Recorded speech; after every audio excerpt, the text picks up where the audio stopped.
Friends, આજે આપણી પાસે એક ડિઝાયર આવેલી છે માઇનોર કામ માટે. પેન્ટિંગ મિત્રો રિપેરિંગ છે, પાછળનું બમ્પર રિપેરિંગ છે, રનિંગ બોર્ડર રિપેરિંગ છે, બોનટ રિપેરિંગ છે.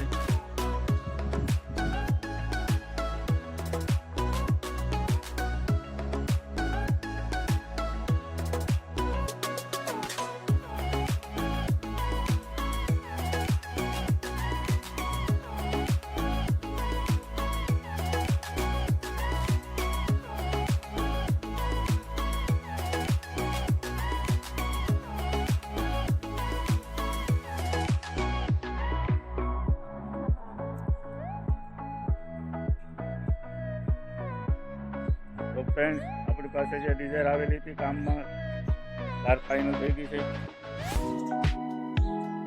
ડિક્કી પેન્ટ થઈ ગઈ છે, બમ્પર પેન્ટ થઈ ગયું છે, 4 દરવાજાના આઉટર હેન્ડલ પેન્ટ કરેલા છે, સાઇડ મિરર પેન્ટ કરેલા છે,